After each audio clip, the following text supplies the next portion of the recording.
Welcome to the Livelong Podcast, where your health is your power.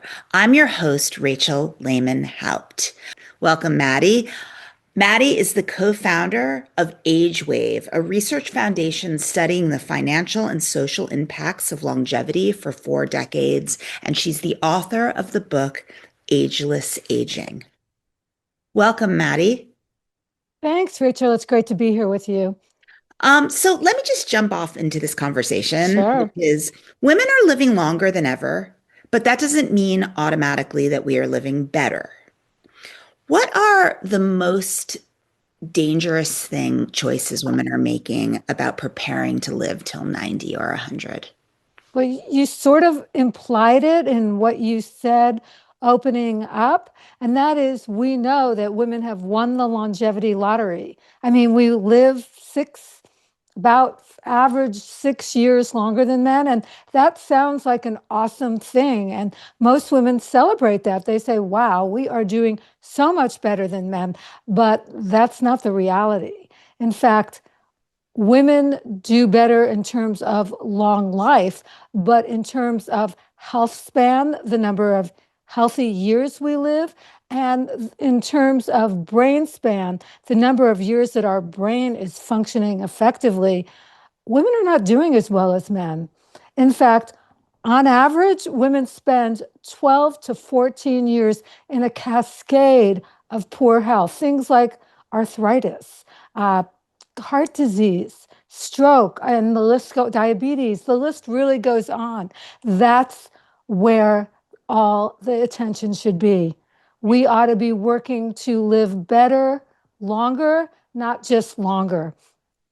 It's true. And it's a topic that we talk about a lot at Live Long. Yeah. And what I'm really interested in is your organization, AgeWave, and what the research you do. And particularly when I mentioned it's about finance, it seems to me that, women are working longer, we are living longer, and also living independently longer without the support of another person often.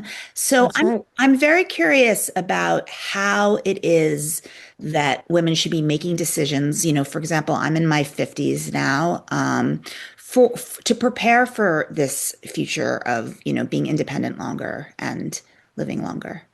Okay, so that is the crux of the issue. So you hit it right on the head. You got So yay. it. Let's get right to it. So I was interested in the same thing. It's like, how do we do this? How do we pull the threads on longer life to figure out how we can not just live longer, but live better longer? We want to do both.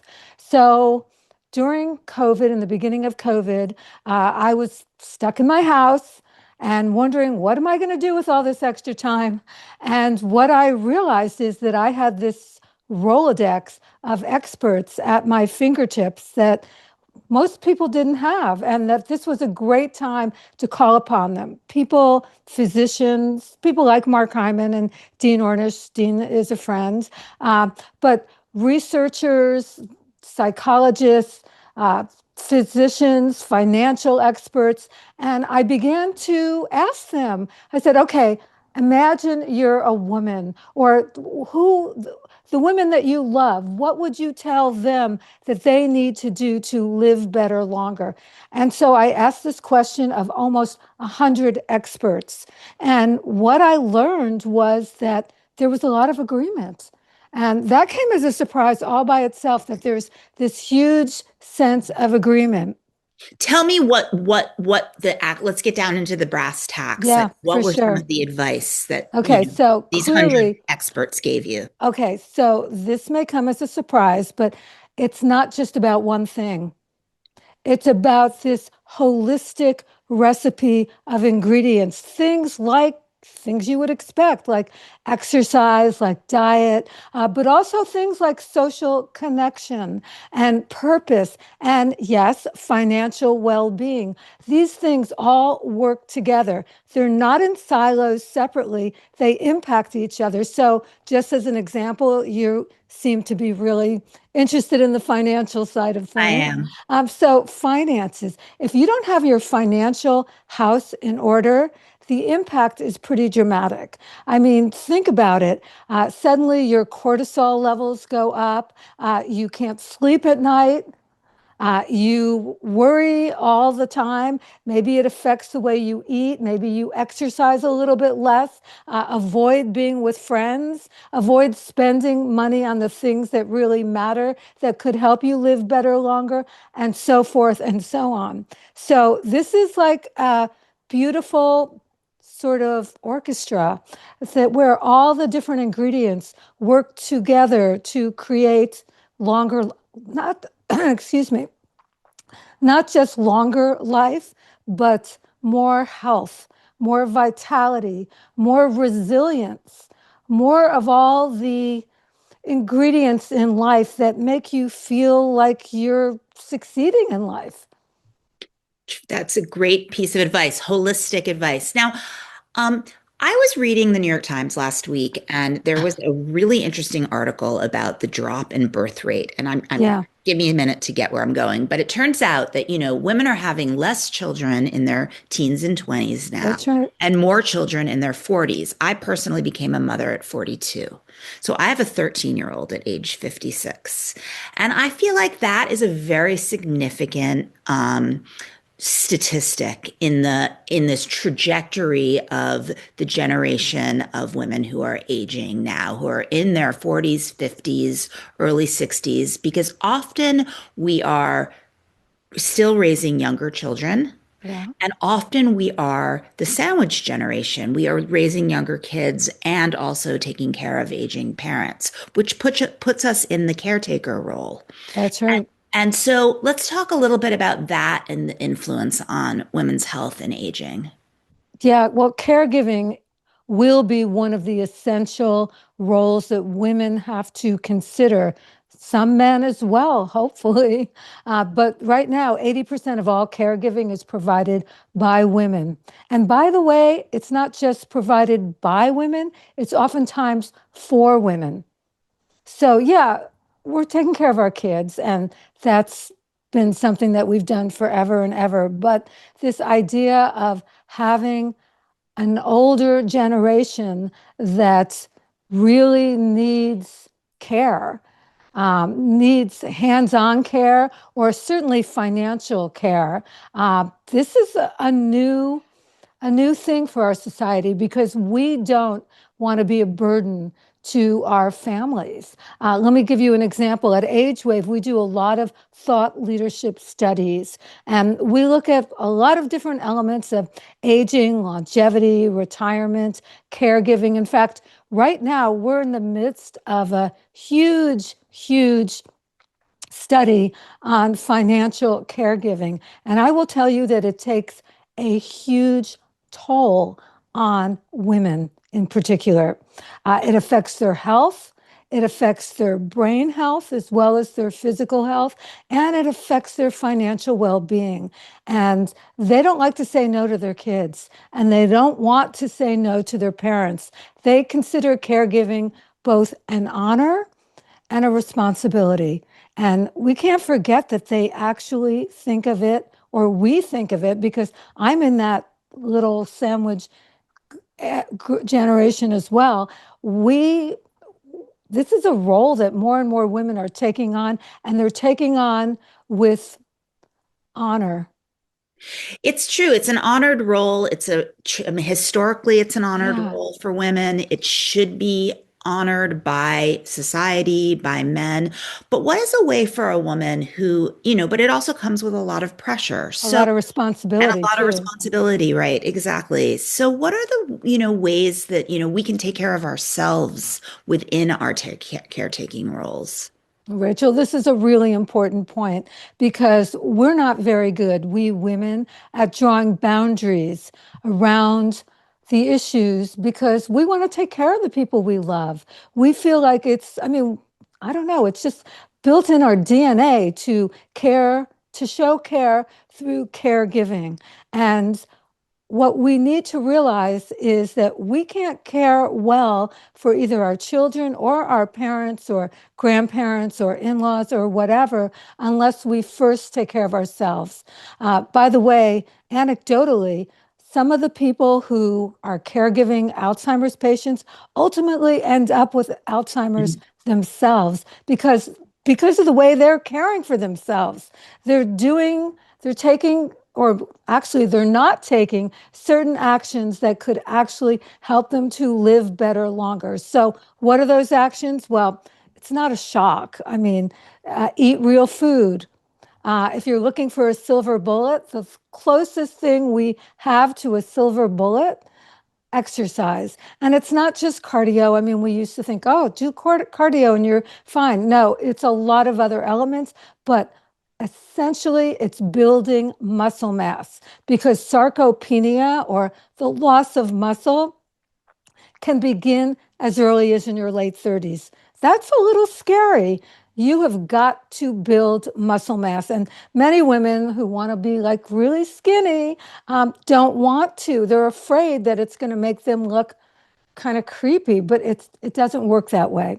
And it's really essential for your brain health, for your physical health.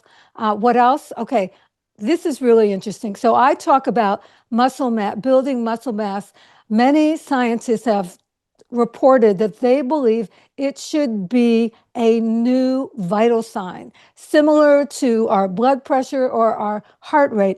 And now scientists are beginning to talk about social connections as also being a vital sign. I, I, Loneliness, I could not agree more. yeah, loneliness is as dangerous for your health as smoking cigarettes. It's Being crazy. And you And can feel your blood pressure drop when, like, for example, I just got back from a weekend with girlfriends of 30 years. oh, And the cool. minute we were all together, I could feel the blood pressure drop. We were all in it together. We were all cooking together. We were all catching up on our lives. And I felt more relaxed. And at the same time, we were up in the mountains in nature. And I think there's some combination of being in That's right. nature and being in social connection. I feel so much healthier today. That's great. And by the way, scientists have a word for that. They have a word for everything, right? Tell me what it is. It's called stacking. So if you're exercising, that's great. But if you exercise with a friend and you do it outdoors in nature, you're beginning to stack some of the essential ingredients to living better longer. And that's a real bonus to you. I mean, you Well, can. thank you for confirming that my weekend away was not indulgent, but but for my health. That is such an important point because we women oftentimes think caring for ourselves is an indulgence. It's a luxury. No, it's an essential. And we need to switch in our brain that idea right away because we need to take care of ourselves so we can take better care of others around us. Well, I think you just answered my next question because I was going to say, I was going to say, so a 55-year-old, a 45-year-old woman right now, if she had to make sort of like three changes in the next year that she knew that if she made them and focused on them, that it would really affect her health when she's 70, 80. What do you think those three things would be? First, I think most importantly, to recognize that it is not just about one thing, but it's about this holistic recipe that you need to consider all of the various ingredients. By the way, I would put purpose into that mix. And let's Really, unpack what purpose means, because I'm sure you've done research around yeah, that for age sure. ways. Yeah. Purpose, I think, is such an essential ingredient. And when I talked to some of the experts on purpose, like Mark Friedman, he told me that there's two kinds of purpose. There's purpose with a big P, and there's purpose with a little p. And both of them are important. So let's talk about purpose with a little p. That may be having a reason to wake up in the morning. Maybe it's walking your dog. Maybe it's calling your best friend. Maybe it's taking care of your grandchild in the afternoon. Those are purpose with a small p. So they're not like life changing, but they're the reasons you want to get up in the morning, that you want to engage in life. That's essential. Then there's purpose with a big P, and not everyone has a purpose with a big P. And that is like having a life goal that is so important that it drives you every single day. Maybe it's starting a nonprofit. For me, by the way, it's here I am. I'm 76 years old and I'm Wow. fully engaged in this idea of exploring aging and longevity and particularly what it means for women. I wake up every day and no matter what I feel like, okay, I've got to take this ride. Incredible. So it's the little P and the big P. It's so funny. I've heard about like the little C in consciousness and the big C in consciousness, but I've never applied that to purpose. And I love that it's really a mix of the little things and the That's larger right. purpose. Now, the minute you said start a nonprofit, I also was looking at your bookshelf and I saw that you have your book on the bookshelf, and I do. which is a lot of you know, I talk to a lot of people in their 60s who are sort of half retired, and they say, "Hey, yeah, I'm writing a book. I'm also a book editor, so Oh, that's cool. and and so tell me about the process of writing your book and talk a little bit about it." Well, I've been on this beat of aging and longevity for 40 years. Yeah. And that's probably longer than some of the people who will be attending the conference and who listen to this podcast. The good news is that I've had a chance to really dig deep into the subject, but I've also had a chance, besides being involved in the research, having the opportunity to talk to the leaders in the field and to create relationships with them and to be able to call upon them. And as I said earlier, when I went to write this book, I realized right away, well, I'm not a doctor and I'm not a scientist like in a research lab. So I've got to call upon my network of top experts to figure out what are the solutions because I wanted to clear up the confusion because there is so much confusion out there, especially for women. I mean, honestly, the medical community has not focused on women until very recently, and they're just starting to do it. I mean, all the research that's been done, all the products that have been created by men and for men. It's true. And it's a perfect segue into talking about, the Livelong Women's Health Summit, which is coming up in April, that we are so excited about and that Maddie's going to be speaking about. What is it that makes you so excited about a conference 100% focused on female biology and life? Yeah, this is new. I mean, this is exciting. We have not seen much of this before. I was at a conference in LA. I won't even say who put it on, but on longevity and healthspan the other day. And there was like one speaker who, besides myself, who was a woman. I mean, Wow.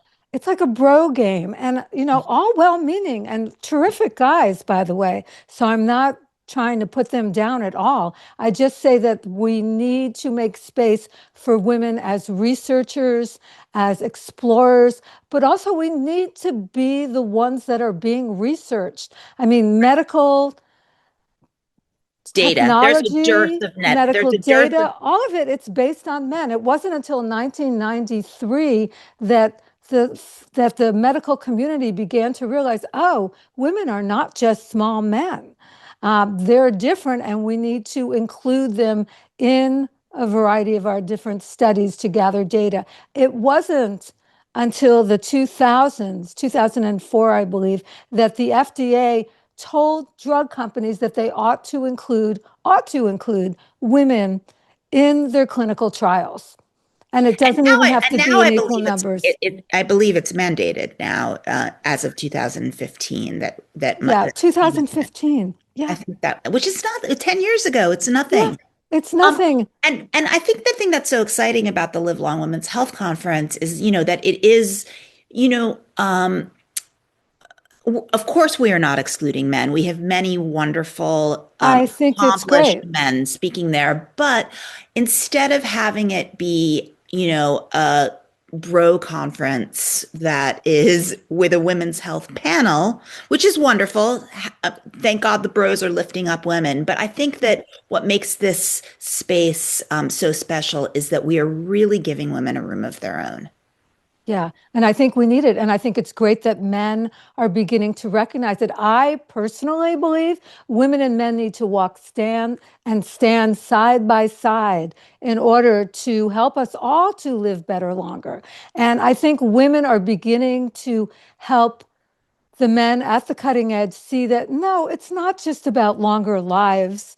Like the Brian Johnsons, love some of the stuff he's doing, but he's an immortalist. He wants to live longer.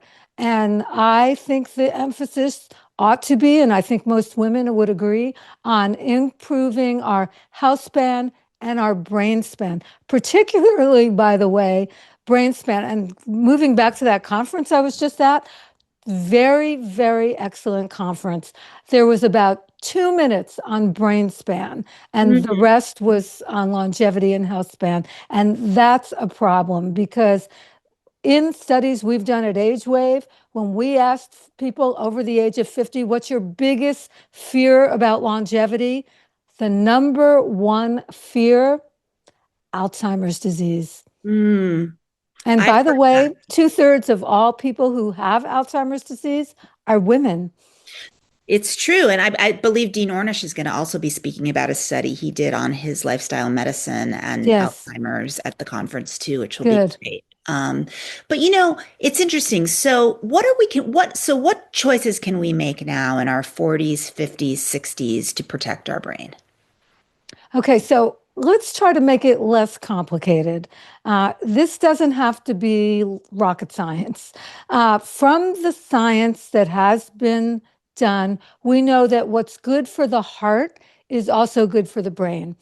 And that's an essential piece of information that women ought to own because if you do the right things like exercise, like eating real food, eating the rainbow, so to speak, even intermittent fasting when done properly for women, because it's different for women than men, it can prevent or delay Alzheimer's disease. And that's a great piece of information. I'll make this very personal for me. I watched Great. my mom, who suffered from Alzheimer's disease, go down that rabbit hole. And she wasn't eating well. She never exercised. She did all the wrong things. And when 10 years ago, people told me, oh, it's all about your genetics, I was totally freaked out. And then when scientists and those people in the labs on the cutting edge started to tell us, okay, it's a little bit to do with genetics, but it's a lot to do with your lifestyle, with lifestyle medicine, with eating right, social connections, having a sense of purpose. Uh, oh, and here's one essential ingredient that I haven't mentioned so far, but it's pretty remarkable. That is your attitude towards your own aging and the aging of other people around you. Having a more positive attitude can add up to 7.5 years to your life. And most importantly, cut the risk of cardiovascular disease by 40%. And what is a positive attitude? Because let's get a real. I mean, there is a Let's go. darkness to women's aging. I mean, I was That's again. right. I'm going to go back to this weekend that I just got back from, where it was all women in their 50s. One was about to turn 60, and we there was conversations about. Some days I feel like I'm older. Some days I feel like I'm young, and it's like I'm sort of caught on this precipice of am I old, am I young? And then, we got into sort of the topic of work and feeling the pressures of ageism at work. And Yeah. particularly for many women that, Yes. have to work into, I mean, I'm going to be working into my 70s. I have a 13-year-old at age Yeah. 50 And I'm 76 and I'm still still working. working, which is a good sign. So the question is with all these sort of pressures on, women's looks and aging and the reality of ageism in the workplace, how is it that, we can stay positive? Yeah. Well, let's first say that ageism is very real. It's worse for women than for men. Uh, Women have to deal with ageism and what I call lookism. I mean, if we don't look a certain way, there's a lot of prejudice that comes our way. And a lot of like people feel like you're not worthy, and that's got to feel horrible. Um, yeah, so my first line of defense is to not be defined by chronologic aging alone. I own that every single day. It's like people say, "Oh my God, you're 76. Wow." I'm like, "Yeah, that's my chronologic aging, but I have done the biologic aging test, and I'm actually 20 years younger than that. So, yay me." I mean, Congratulations. I feel like I'm doing all the right things. So that's step number one. So Um, it's really listening I think what I'm hearing you say is it's about listening to how you feel, not looking at your number on a piece of paper. that's part of it. And then I use a quote all the time from Oprah. I have some really good quotes from people who are, who we look up to and who are aging and aging pretty well. And she said, this may not be the exact words, but I refuse to be defined by a society that thinks if you don't look hot and you don't look sexy, then you don't matter. And you know what? I refuse that too.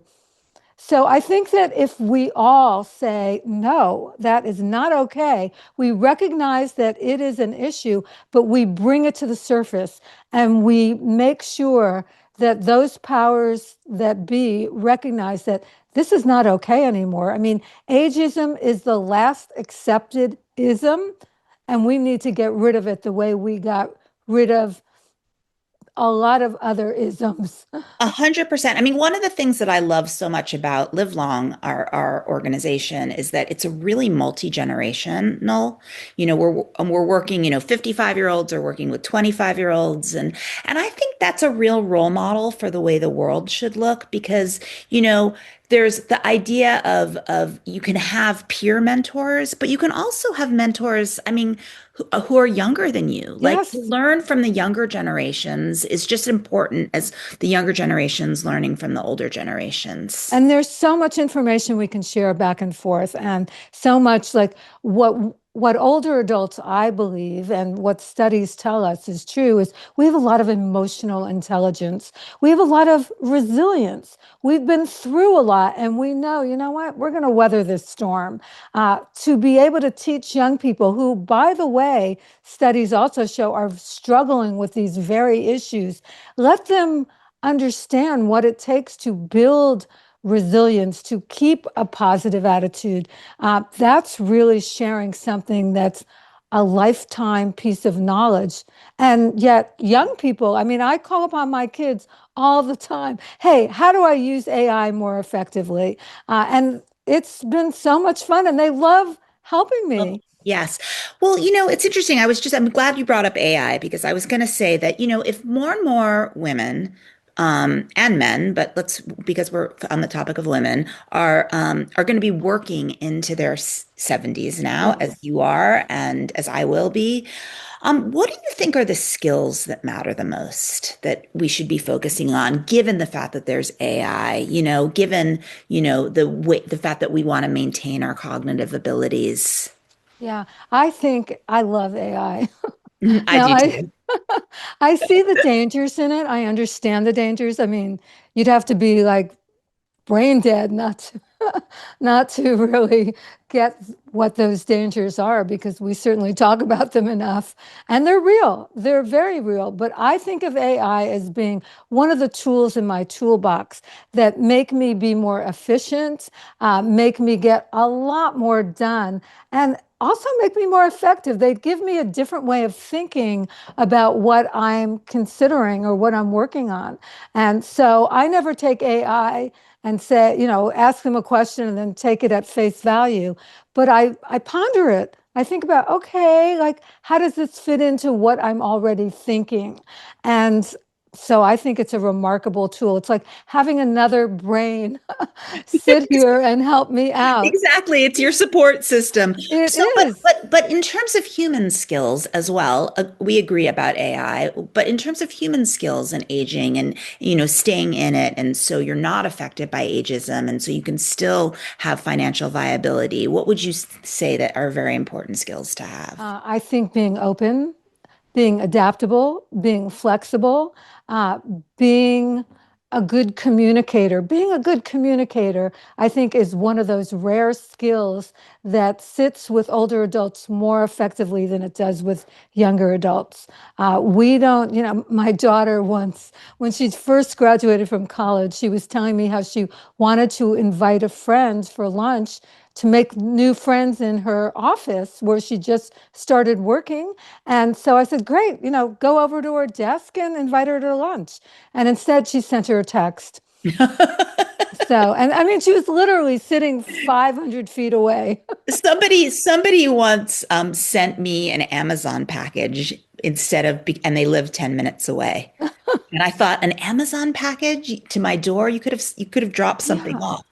So, Anyway, that we by the digress. way, that face to face, that touch, it makes a huge difference. I mean, even if the face to face is like at the grocery store, I mean, I know that I never used to bother about this at all. But once I, excuse me, once I started doing some of the research, I began to realize that, oh, the barista, let's let him know who I am and let me know his name, and he's going to be happier, and so will I. Same thing at the grocery store. Some of the people who work there, nobody talks to them all Yes, day long. These poor yes. people, they're like The benefits robots. the benefits of small talk on social connection are not to be ignored.